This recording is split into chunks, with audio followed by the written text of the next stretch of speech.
2015 was such a great year for horror comedies. We had the series premiere of Ash vs. Evil Dead. We got The Final Girls, Dude Bro Party Massacre 3, Lumberjack Man, which if you haven't seen Lumberjack Man, treat yourself. It is delightful. We got Gravy and Cooties, kind of. I mean, technically Cooties premiered at Sundance in 2014, but its official release was 2015, so I'm counting it. Some of these movies are better than others, and some of them, like the one we're talking about tonight, are much better than the internet would have you believe. Bloodsucking Bastards is a workplace vampire comedy directed by Brian James O'Connell. Now, I'm not normally a huge fan of review by comparison, unless a movie is like a direct and intentional remake or parody, which this is neither of those things. However, the most accurate description I've read of this film is that it's like Office Space meets Fright Night. And I can't be mad at that description because it is spot on. I sort of stumbled onto this one recently, not knowing anything about it, and I thought it was really funny and charming and surprisingly wholesome at times, considering how crass it is, and I just got a really big kick out of it. So I was genuinely shocked when looking into it afterward to realize that a lot of people hate this movie. It has a 49% audience score on Rotten Tomatoes. It's very middle of the road on IMDb. And then most surprisingly, it has like a 35% approval rating on Google, which just, I can't even wrap my head around that. And what's weirder is that there doesn't seem to be like a discernible pattern to the negative reviews. Like normally when I cover a movie that's received a lot of negative criticism, it isn't difficult to figure out why people don't like the movie. There's usually a pattern. That's not the case with Bloodsucking Bastards. The negative reviews of this film are all over the place. So I'll try to address a couple of what I think are like common issues. But as a blanket statement right here at the start, just know that I think this movie is fabulous. I love it. And I think that it gets way more hate than it should. Bloodsucking Bastards tells the story of Evan, the acting sales manager of a fairly nondescript office that sells like a bunch of different health-related items to people. He's trying to be a model employee despite the overwhelming laziness of his friends and coworkers. We also learn that Evan had a pretty uncomfortable breakup with the head of the company's HR department, Amanda, when she told him that she loved him, and he responded simply with no. I really wish I could play the clip here because it is so good. He's like, no, no, no. It's impossible to replicate. It's fucking hilarious. Evan believes he's up for a big promotion. He's finally going to move from acting manager to actual manager. But he learns in a staff meeting that the job has instead gone to an outside hire, his old college rival, Max. Max swaggers into the office with a bizarre and wantonly sexual pep talk and tells everyone there that if they don't get their shit together, he'll kill them all. And to his credit, he's not lying. Soon after Max arrives, people start dying or disappearing and mysteriously returning with paler skin and an improved work performance. One of my personal favorite things about this film is the cast, which includes Fran Kranz as Evan. Kranz is best known for portraying everybody's favorite stoner, Marty, in Cabin in the Woods. Joey Kern from Cabin Fever plays Evan's best friend, Tim, and steals the fucking show. Like, make no mistake, everyone in this movie did a really great job, but this is Joey Kern's movie. He was the living embodiment of don't let them predict your next move. I had no clue what was going to come out of his mouth from one moment to the next, and I was on the fucking floor. You also have Emma Fitzpatrick of The Collection playing Amanda, Marshall Gibbons as Frank the security guard, and Pedro Pascal as Max, the blood-sucking bastard himself. There's also a wealth of talented supporting players, and Matthew Lillard for about 10 seconds. This is one of those casts that feels like an all-star cast to me, even though a lot of these actors are not household names. It's a big group of people with diverse personalities, all of whom seem to be having a blast, and each one of them is given their own little moment to shine in one way or another. As I alluded to earlier, there are also a couple of like heartwarming dynamics in this movie that I really wasn't expecting. Most of them sort of Tim-centric. You know, I love the relationship between Tim and Andrew. Their friendship makes me so happy. And I'm a huge fan of the Tim-Frank dynamic. I love their friendship as well. I like Evan and Amanda together, and the rivalry between Evan and Max is highly entertaining. I found all the characters endearing to varying degrees, except Mike.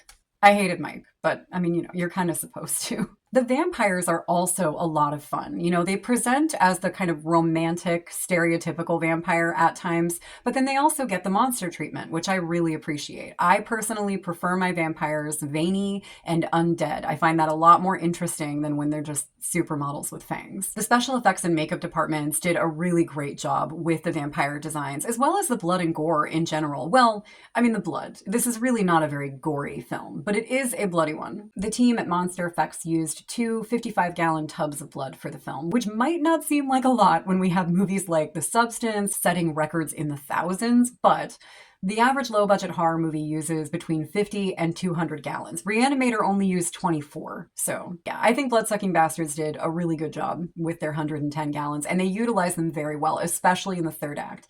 It gets bloody. Another one of my favorite aspects of this movie is, I guess, a controversial one. I really like the pacing. I know that's an unpopular opinion. A lot of people have complained that this movie is boring, that it takes too long to get going. I didn't find that to be true. Like, let's think about this mathematically. As much as I can think about anything mathematically, I fucking suck at math. Max shows up at the office about 15 minutes in. And that's not accounting for the 2-minute opening credit sequence or the foreshadowing intro. So it's actually more like 12 to 13 minutes in. That's when we meet Max. He shows up and starts gradually taking over the office, vampirically speaking. And our first kill happens at around the 20-minute mark. Those are pretty standard beats for the average horror movie. Again, I don't love to do comparisons, but let's take a look at the Belko experiment. The team at Belko receives their first PA announcement alerting them to the experiment at around 11 and a half minutes into the movie. And the first employee gets popped off at around 20 minutes in. Almost the exact same beats as Bloodsucking Bastards. I think the main difference between the first 20 minutes of these two movies is that the Belko experiment doesn't prioritize setting up this office as a soul-sucking, boring place to work.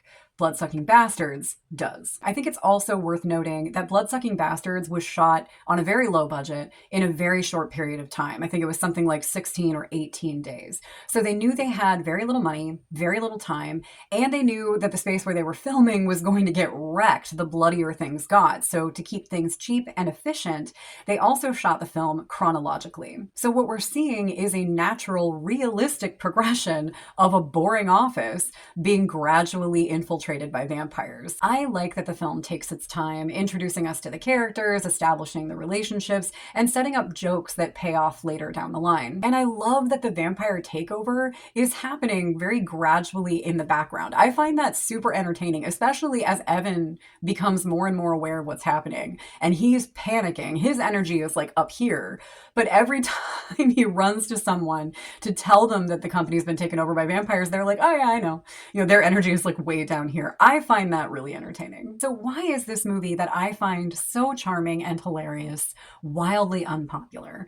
Well, first of all, not everyone thinks it's hilarious. I mean, comedy is subjective, right? You can't please everyone. And in the case of Bloodsucking Bastards, I think one of the film's greatest weaknesses is that the comedy is extremely inconsistent. There's a little bit of something for everyone here, and that's a blessing and a curse. The script was originally written by a guy named Ryan Mitz. I have found very little information about him on the internet. I don't know what he's been up to, but he doesn't seem to be doing much film writing these days. His script was then punched up and reworked by several members of Dr. God, an improv comedy group from Los Angeles, who also appear in the film. And then even that script was expanded on and changed a lot during filming as it was heavily improvised by the actors. So you just have a lot of different creative voices contributing to this script. And when you have that many cooks in the kitchen, the food is probably going to taste a little weird. It seems unlikely to me that it's just flat out not funny at all, and more likely that it's not consistently funny for everyone. I have another theory as to why this movie has received an influx of negative criticism in recent years,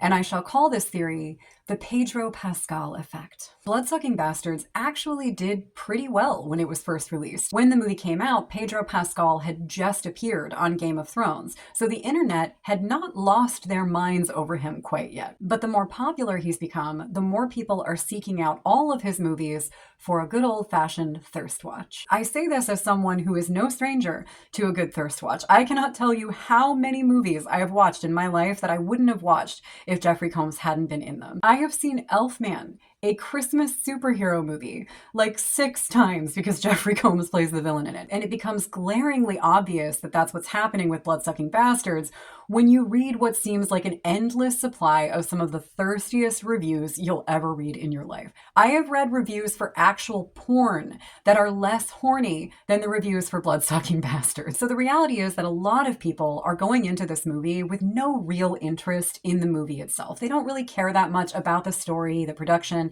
the other actors, or even the genre in some cases. They just want to see Pedro Pascal play a sexy vampire. Understandably, Pedro is adorable. He's a very handsome man. He seems like such a wonderful guy, and he was an excellent choice for Max in this movie. He does a great job in the role. But I just think that if you're only going into it for Pedro, you're counting the seconds before he shows up on screen, and you're deeply depressed when he exits, you may not be giving the rest of the movie a fair shake, especially when you go online afterward to review it. So maybe a good policy would just be, if you thirst watch Bloodsucking Bastards for Pedro Pascal, before you review it online, take a cold shower.